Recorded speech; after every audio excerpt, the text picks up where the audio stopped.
아침 말씀.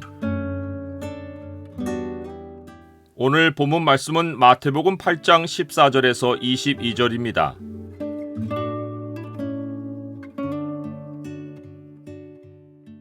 하늘나라 여정을 멈추면 영혼이 떠날 날만 남는다. 오늘 본문을 죄의 창으로 보면 예수님이 이 땅에서 어떤 모습으로 사셨는지가 보입니다. 죄의 창을 보여주는 구절은 8장 20절입니다.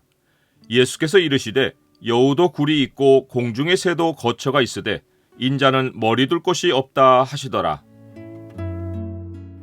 예수님은 가버나움에 머무는 동안 베드로의 집에 기거하셨습니다.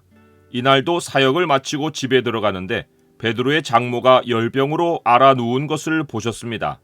평소 같으면 그 여인이 예수님을 반가이 맞으며 수종들었을 것입니다. 예수님은 아파 누워있는 여인의 손을 만지셨습니다.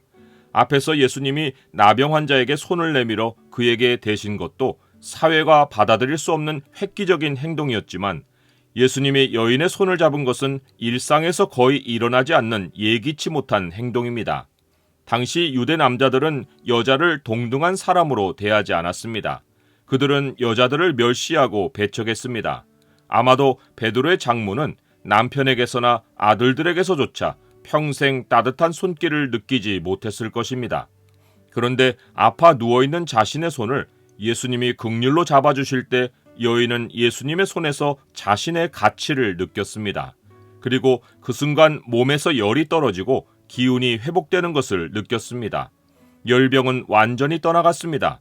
사람이 아무리 병이 나았다고 한들 금방 일어나 일하기가 쉽지 않은데 그 여인은 예수님께 감사하고픈 마음이 솟구쳐 예수님께 즉시로 수종을 들었습니다. 지금까지 베드로의 장모는 자신의 집에 머무는 예수님을 자기 아들들을 데리고 다니며 가르치는 랍비 정도로 여겼을 것입니다. 그런데 이제는 아닙니다. 베드로의 장모는 평생 처음으로 여자가 아닌 사람으로서 자신의 가치를 느꼈고 예수님을 통해 아픔을 치유하시는 하나님의 능력을 맛보았습니다. 이제 여인은 인간 제도 속에서 살아가는 비천한 여자로서의 존재가 아니라 하나님이 돌보시는 가치 있는 사람의 존재를 발견했습니다. 베드로 장모가 예수님께 즉시로 수종을 든 것은 부엌 일을 하는 여인으로서가 아니라 주님을 섬기는 종으로서 자원한 행동이었습니다. 예수님은 베드로 장모의 아픔만 아니라 귀신에게 붙들려 병을 앓는 많은 자를 사람들이 데려왔을 때 귀신들을 말씀으로 쫓아내고 병든 자들을 다 고치셨습니다. 당시 유대인들도 귀신을 쫓아내는데 그들은 귀신 쫓는 것을 기술로 생각했습니다.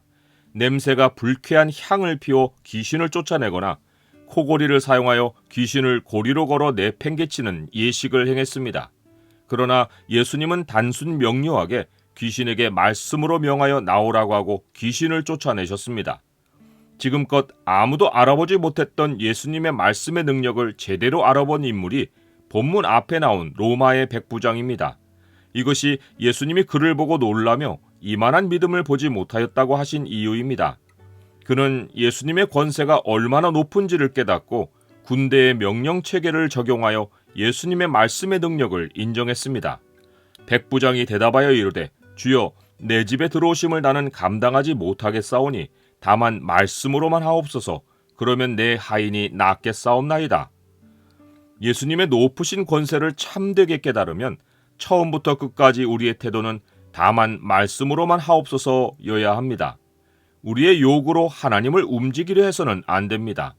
예수님은 무리의 요구가 여전했지만 무리가 자기를 애워싸는 것을 보고 건너편으로 가기를 명하셨습니다. 우리가 예수님을 믿고 따르는 것은 우리의 요구만큼이 아니라 예수님이 가고자 하시는 만큼이어야 합니다. 예수님은 사역 내내 장소를 옮기며 자기를 진실로 따르는 자와 아닌 자를 구별하셨습니다. 어떤 서기관은 예수님께 나와 선생님이여 어디로 가시든지 저는 따르리이다 라고 열정을 표현했습니다.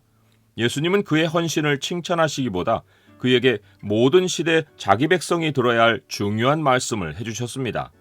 여우도 굴이 있고 공중의 새도 거처가 있으되 인자는 머리 둘 곳이 없다. 예수님을 따르는 것은 평생 나그네가 되는 것입니다. 하나님의 사람이 땅에 정착하려 하면 반드시 문제가 생깁니다. 부자의 비유가 그 증거입니다. 내가 내 영혼에게 이르되 영혼아 여러 해 쓸 물건을 많이 쌓아두었으니 평안히 쉬고 먹고 마시고 즐거워하자 하리라 하되 하나님은 이르시되 어리석은 자여 오늘 밤에 내 영혼을 도로 찾으리니 그러면 내 준비한 것이 누구의 것이 되겠느냐. 하나님의 사람이 하나님 나라 여정을 멈추면 영혼이 떠날 날만 남습니다. 나는 예수님이 어디로 이끄시든지 따라갑니까?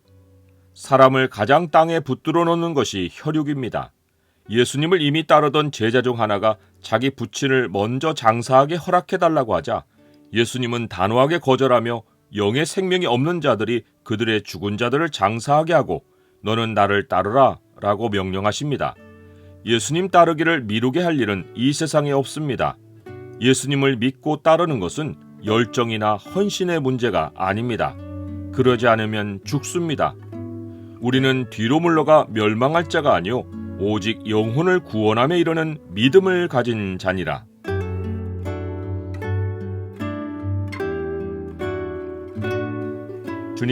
주님이 먼저 돌봐주시는 사랑에 항상 감사드립니다. 제 요구를 먼저 앞세우고 주님을 따라오게 만드는 일이 없게 하옵소서. 주님이 늘 저를 구원에 이르도록 이끄심을 기억하고 주님이 가시는 곳이면 믿음으로 따르게 하옵소서.